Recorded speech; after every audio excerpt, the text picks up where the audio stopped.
ಬೆಳಗಿನ ಉಪಹಾರಕ್ಕೆ ರುಚಿಕರವಾದ ಶಾವಿಗೆ ಪುಲಾವಿನ ರೆಸಿಪಿಯೊಂದಿಗೆ ನಾವು ಇವತ್ತಿನ ವಿಡಿಯೋವನ್ನು ಪ್ರಸ್ತುತಪಡಿಸುತ್ತಿದ್ದೇವೆ. ಇದನ್ನು ನಾವು ಮನೆಯಲ್ಲಿ ಏನಾದರೂ ಒಕೇಜನ್ ಇರುವಾಗ, ಗೆಸ್ಟ್ ಬಂದಾಗ ಅಥವಾ ಆಫೀಸ್ನ ಟಿಫಿನ್ ಬಾಕ್ಸ್ಗೆ ಅಂತ ಮಾಡಬಹುದು. ನಾನಿದನ್ನು ಯಾವ ರೀತಿಯಲ್ಲಿ ಮಾಡ್ತೇನಂತ ಈಗ ನೋಡೋಣ.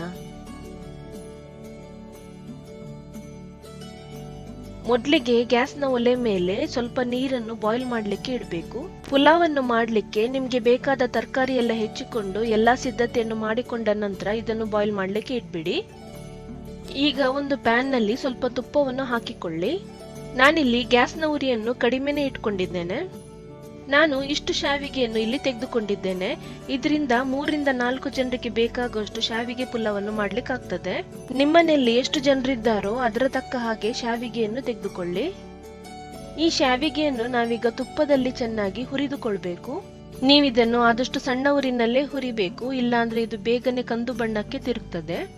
ಶಾವಿಗೆಯ ಪುಲಾವ್ ಮಾಡುವಾಗ ಸ್ವಲ್ಪ ದಪ್ಪವಾಗಿರುವ ಶಾವಿಗೆಯನ್ನೇ ಆರಿಸಿಕೊಳ್ಳಿ. ಕೆಲವರು ಇದು ಬೇಗನೆ ಮುದ್ದೆಯಾಗಿ ಬಿಡ್ತದೆ ಅಂತ ಹೇಳ್ತಾರೆ, ಆದ್ರೆ ಅದಕ್ಕೆ ನೀರಿನ ಅಳತೆ ತುಂಬಾ ಇಂಪಾರ್ಟೆಂಟ್. ಹಾಗಾಗಿ ಈ ವಿಡಿಯೋವನ್ನು ಸ್ಕಿಪ್ ಮಾಡದೆ ನೋಡಿ.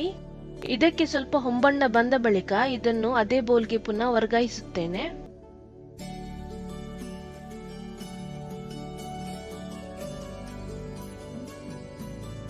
ಸದ್ಯಕ್ಕೆ ಇದನ್ನು ಬದಿಗಿಟ್ಟುಕೊಳ್ಳೋಣ.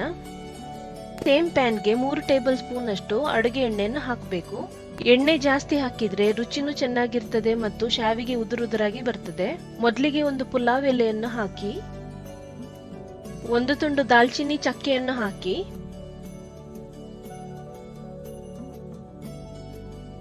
ಈಗ 2 ಏಲಕ್ಕಿಯನ್ನು ಹಾಕಬೇಕು. ಪ್ರತಿಯೊಂದು ಸಾಮಗ್ರಿ ಹಾಕಿದ ಮೇಲೆ ನಡುವೆ ಸೌಟನ್ನು ಒಂದ್ಸಲ ತಿರುಗಿಸಿಕೊಳ್ಳಿ. ಈಗ 1 ಟೀ ಸ್ಪೂನ್ ಜೀರಿಗೆಯನ್ನು ಹಾಕಬೇಕು. ನಾನಿಲ್ಲಿ 5 ಹಸಿಮೆಣಸನ್ನು ಈ ರೀತಿ ಸ್ಲಿಟ್ ಮಾಡ್ಕೊಂಡು ಹಾಕ್ತಿದ್ದೇನೆ. ಈ ಎಲ್ಲಾ ಸಾಮಗ್ರಿಗಳನ್ನು ಹಾಕುವಾಗ ಗ್ಯಾಸ್ನ ಉರಿಯು ಮೀಡಿಯಂ ಫ್ಲೇಮ್ ನಲ್ಲೇ ಇರಲಿ. ಹಸಿಮೆಣಸನ್ನು ಸ್ವಲ್ಪ ಹೊತ್ತು ಬಾಡಿಸಿಕೊಳ್ಬೇಕು, ಆಗ ಇದರ ರುಚಿ ತುಂಬಾ ಚೆನ್ನಾಗಿರ್ತದೆ.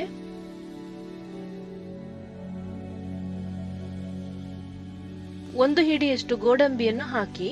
ಇದು ನಿಮ್ಮ ಹತ್ರ ಇದ್ರೆ ಹಾಕಿ, ಇಲ್ಲದಿದ್ರೂ ಪರವಾಗಿಲ್ಲ. ಹಾಕಿದ್ರೆ ಸ್ವಲ್ಪ ರುಚಿ ಚೆನ್ನಾಗಿರ್ತದೆ ಅಂತ ಅಷ್ಟೇ.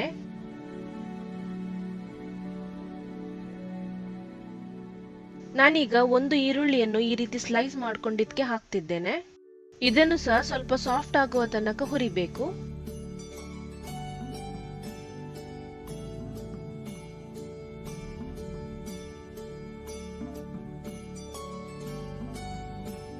ಇದಕ್ಕೆ 1 ಟೀ ಸ್ಪೂನ್ ಅಷ್ಟು ಜಿಂಜರ್ ಗಾರ್ಲಿಕ್ ಪೇಸ್ಟ್ ಅನ್ನು ಹಾಕಿ. ಯಾವುದೇ ಹಬ್ಬದ ದಿನ ನೀವು ಬೆಳಗಿನ ಉಪಹಾರಕ್ಕೆ ಶಾವಿಗೆ ಪುಲಾವನ್ನು ಮಾಡುವುದಾದ್ರೆ ಅದಕ್ಕೆ ಜಿಂಜರ್ ಗಾರ್ಲಿಕ್ ಪೇಸ್ಟ್ ಮತ್ತು ನೀರುಳ್ಳಿಯನ್ನು ಹಾಕಬೇಡಿ. ಇದರ ಕಚ್ಚಾ ವಾಸನೆ ಹೋಗುವ ತನಕ ಹುರ್ಕೊಂಡ್ರೆ ಸಾಕು.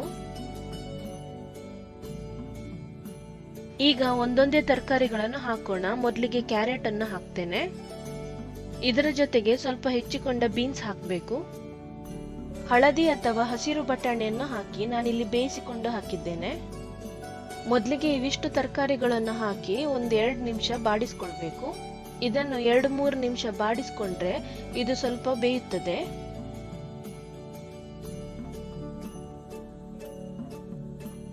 ಮೊದಲಿಗೆ ನಾನು ಅರ್ಧ ಟೀ ಸ್ಪೂನ್ ಅಷ್ಟು ಉಪ್ಪನ್ನು ಹಾಕೊಳ್ತೇನೆ. ಈಗಲೇ ಉಪ್ಪು ಹಾಕೋದ್ರಿಂದ ತರಕಾರಿಗಳಿಗೆ ಉಪ್ಪು ಚೆನ್ನಾಗಿ ಹಿಡಿತದೆ.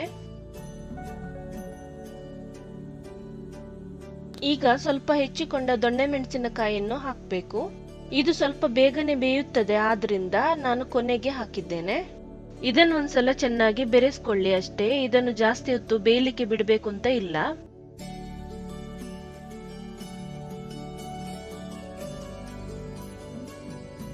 ನಾನಿದಕ್ಕೆ 1/4 ಟೀ ಸ್ಪೂನ್ ಅಷ್ಟು ಅರಿಶಿನ ಪುಡಿಯನ್ನು ಹಾಕ್ತೇನೆ. 1 ಟೀ ಸ್ಪೂನ್ ಅಷ್ಟು ಗರಂ ಮಸಾಲ ಪುಡಿಯನ್ನು ಹಾಕಬೇಕು. ಈ ಮಸಾಲೆ ಪುಡಿಗಳನ್ನು ಹಾಕಿದ್ಮೇಲೆ ಒಂದ್ಸಲ ಚೆನ್ನಾಗಿ ಬೆರೆಸ್ಕೊಳ್ಳಿ.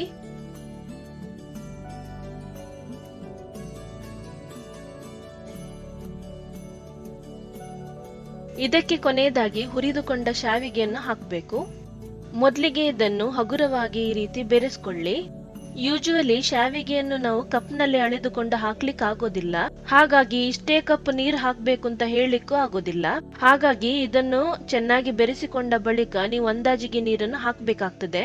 ಅಂದಾಜಿಗೆ ನೀರನ್ನು ಹಾಕುವಾಗ ನೀವು ಎಲ್ಲಿಯ ತನಕ ನೀರನ್ನು ಹಾಕಬೇಕು ಅಂತ ಮುಂದೆ ಹೇಳ್ತೇನೆ. ನಾವು ಮೊದಲಿಗೆ ಬಾಯ್ಲ್ ಮಾಡಿ ಇಟ್ಟುಕೊಂಡ ನೀರನ್ನು ಇದಕ್ಕೆ ಹಾಕಬೇಕು.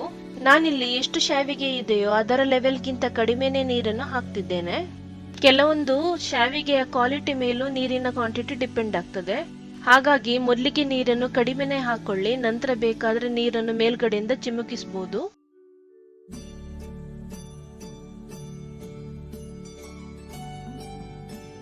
ಈಗ ರುಚಿಯನ್ನು ನೋಡಿಕೊಂಡು ಇದಕ್ಕೆ ಉಪ್ಪನ್ನು ಹಾಕಿಕೊಳ್ಳಿ. ಇದಕ್ಕೆ 1 ಟೀ ಸ್ಪೂನ್ ಅಷ್ಟು ಸಕ್ಕರೆಯನ್ನು ಹಾಕ್ತಿದ್ದೇನೆ. ಇದು ಬೇಕಾದ್ರೆ ಮಾತ್ರ ಹಾಕಿ, ಇಲ್ಲಾಂದ್ರೆ ನೀವು ಸ್ಕಿಪ್ ಮಾಡಬಹುದು. ಇದನ್ನು ಹಾಕಿದ ಮೇಲೆ ಇನ್ನೊಂದ್ಸಲ ಚೆನ್ನಾಗಿ ಬೆರೆಸ್ಕೊಳ್ಳಿ.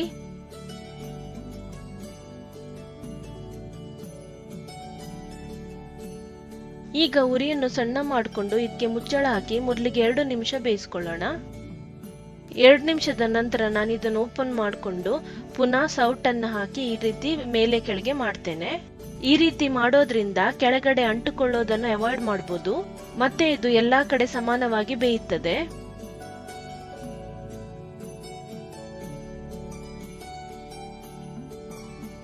ನಾವಿದಕ್ಕೆ ಅರ್ಧ ಟೀ ಸ್ಪೂನ್ ಅಷ್ಟು ನಿಂಬೆ ಹಣ್ಣಿನ ರಸವನ್ನು ಹಾಕಬೇಕು. ಉಪ್ಪು ಖಾರ ಎಲ್ಲ ಬ್ಯಾಲೆನ್ಸ್ ಆಗ್ಲಿಕ್ಕೆ ಇದನ್ನು ಹಾಕ್ತೇವೆ. ಪುನಃ ಇದನ್ನು ಒಂದ್ಸಲ ಚೆನ್ನಾಗಿ ಬೆರೆಸ್ಕೊಳ್ಳಿ. ಈಗ ಪುನಃ ಮುಚ್ಚಳವನ್ನು ಹಾಕಿಕೊಂಡು ಪೂರ್ತಿಯಾಗಿ ಬೇಯಿಸಿಕೊಳ್ಳೋಣ. 5 ನಿಮಿಷದ ಬಳಿಕ ಇದನ್ನು ಓಪನ್ ಮಾಡಿ ನೋಡ್ತೇನೆ. ಈಗ ಶಾವಿಗೆ ಪುಲಾವ್ ರೆಡಿಯಾಗಿದೆ. ಇದನ್ನು ಒಂದ್ಸಲ ತೆಗೆದು ತೋರಿಸ್ತೇನೆ ನೋಡಿ, ಇದು ಎಷ್ಟೊಂದು ಉದುರುದುರಾಗಿದೆ. ಇದನ್ನು ನೀವು ಪ್ಲೇಟಿಗೆ ಹಾಕೊಂಡು ಸ್ವಲ್ಪ ಆರ್ಲಿಕ್ಕೆ ಬಿಡುವಾಗ ಇನ್ನೂ ಜಾಸ್ತಿ ಉದುರುದುರಾಗಿರ್ತದೆ. ಬೇರೆ ಪುಲಾವ್ಗೆಲ್ಲ ರಾಯ್ತಾವನ್ನು ಮಾಡ್ತೇವೆ, ಆದ್ರೆ ಈ ಶಾವಿಗೆ ಪುಲಾವ್ಗೆ ಅದೆಲ್ಲ ಏನು ಬೇಡ, ಹೀಗೇನೆ ಇದು ಚೆನ್ನಾಗಿರ್ತದೆ. ನಾವಿದನ್ನು ಪ್ಲೇಟಿಗೆ ಹಾಕೊಂಡು ಸರ್ವ್ ಮಾಡೋಣ. ಇದೇ ರೀತಿ ಬೇರೆ ಯಾವುದೇ ರೆಸಿಪಿಯ ವಿಡಿಯೋನ ನಾವು ಮಾಡಬೇಕಾದ್ರೆ ಕಮೆಂಟ್ ಮೂಲಕ ತಿಳಿಸಿ. ನಾವು ಹೊಸತೊಂದು ವಿಡಿಯೋದೊಂದಿಗೆ ಪುನಃ ಭೇಟಿಯಾಗೋಣ. ನಿಮಗೆಲ್ಲರಿಗೂ ಶುಭ ದಿನ.